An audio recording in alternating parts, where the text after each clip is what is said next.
Prince Harry lent his voice to co-narrate a video by the People's Vaccine, released to mark World AIDS Day.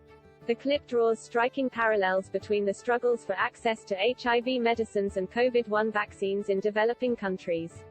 With this video, the People's Vaccine, a movement of health and humanitarian organizations, experts, economists and global leaders, argues the world is witnessing history repeating itself when it comes to barring poorer countries to access to means that could drastically curb a pandemic. The video is narrated by both the Duke of Sussex and UNAIDS Executive Director Winnie Byanyima. It begins with Ms. Byanyima saying, "The world is fighting a killer virus, and not for the first time." It then shows footage from the late 180s and 10s regarding the worldwide HIV and AIDS crisis. Late Princess Diana appears in the footage while her younger son, Prince Harry, begins to speak. In the clip, Harry can be heard saying, "There are striking parallels between COVID-1 and another deadly pandemic, one that emerged 40 years ago, HIV." The video goes on noting both these pandemics have caused millions of deaths, but scientific breakthroughs, such as antiretroviral treatments for HIV and the COVID vaccines, have been able to bring life back to normal for many but not for all, as the Duke can be heard saying. He adds, "This is a story about how corporate greed and political failure have prolonged both pandemic and what we can do to stop it." While many rich countries are already distributing to their population booster jabs, only 6% of the people living in the continent of Africa have been fully vaccinated against COVID.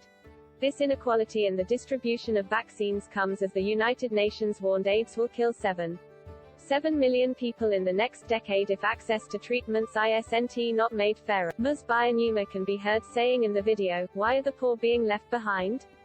Among the organizations endorsing the message of the video there is Frontline AIDS, whose executive director Christine Stegling said, "This is not the first time the governments of rich countries have moved on from a problem as soon as it appears to be in someone else's backyard. We saw it with AIDS, where the transformative impact of HIV treatments in rich countries has seen urgency, focus and funding for the global response fall sharply, and we are starting to see the same thing with COVID-1.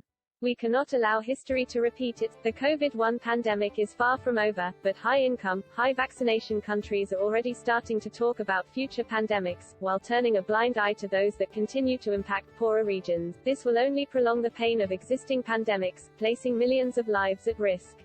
We urgently need a people's vaccine to benefit everyone." Prince Harry has been championing the cause of vaccine equity for months now alongside his wife Meghan Markle.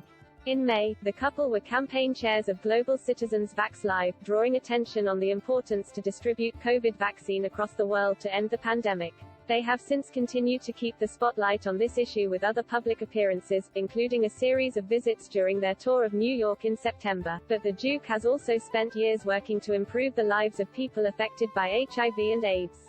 In the mid-200s, he co-founded Centre Barley to support the mental and physical well-being of children in Lesotho affected by HIV.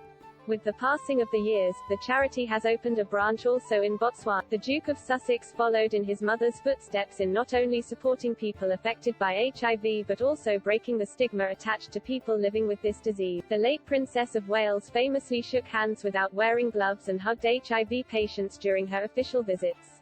At the height of the AIDS epidemic in 187, Diana opened the UK's first specialist HIV/AIDS unit at London's Middlesex Hospital, where she said, "HIV does not make people dangerous to know. You can shake their hands and give them a hug. Heaven knows they need it. What's more, you can share their homes, their workplaces, and their playgrounds and toys." Prince Harry has regularly marked World. Just last year, he said, "On this World AIDS Day, I want to restate my personal commitment to doing all I can to keep in chipping away at the stigma and to be able to say we are the generation that finally ends HIV."